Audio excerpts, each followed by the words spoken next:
So I just saw a video of the youth president of Afenifere, Mr. Eniola Ojajuni, narrating his ordeal with the dead devil kidnappers who kidnapped him on his way to Abuja some weeks back. Eniola is one of very lucky Nigerians to have gone through such an ordeal and made it all out alive. But in his narration, there were two major pointers about the major challenges we're having regarding insecurity in Nigeria.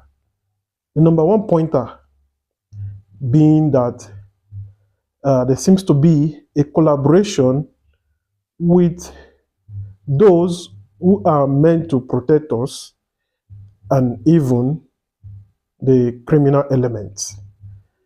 Mr. Eniola repeatedly mentioned that at the various times ransom was paid to these guys, these ransoms were received at very close positions to the checkpoint of the military officer.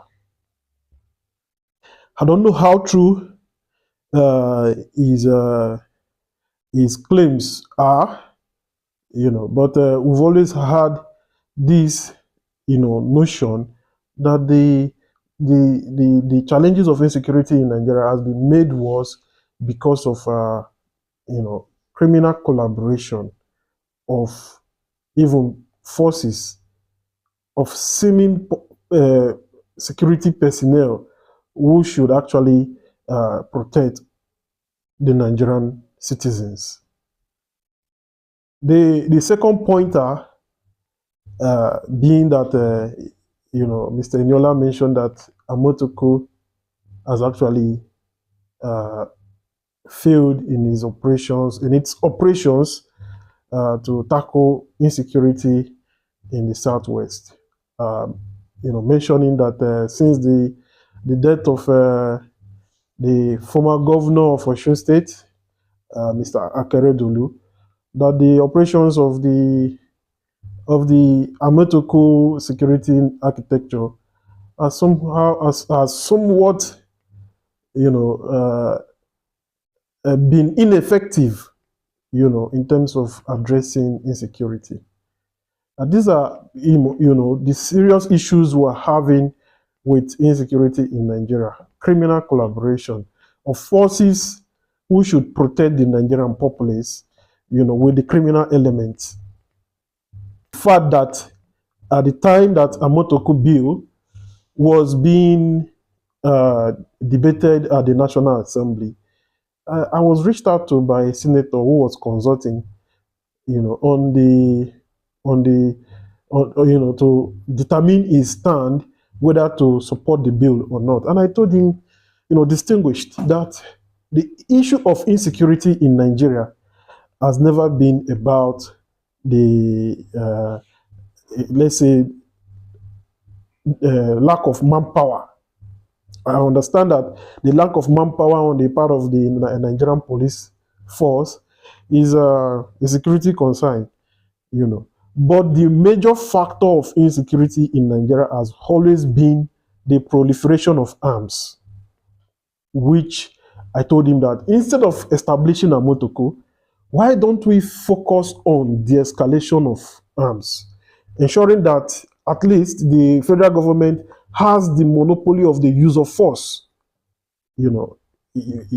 Guess what happened? The distinguished senator went on the floor of the Senate and did otherwise. He supported the bill. But some of the arguments I made was that given the peculiarity of the Nigerian state, where we understand that there is regional mutual distrust between the major ethnic groups in Nigeria, the Hausas, the Igbos, and Yorubas, that there is the tendency that arming individuals who are not professionally trained to the best of my knowledge, you can hardly compare the training that the Amotoku Corps receive compare to that of the Nigerian police force or to the military. So arming this set of individuals who might be operating in this kind of ethnic nationality mentality might actually lead to regional confrontation, and worst case scenario could actually lead to regional security networks emerging in different parts of the country, even without going through the mechanism of lawmaking. So the distinguished senator went on the floor of the Senate, supported the motion or the bill for the establishment of Amotoku. Coming from the Southwest, I knew his fears, that probably if he had spoken up against the bill, he wouldn't have returned elected. And it still happened. He did not return to the Senate.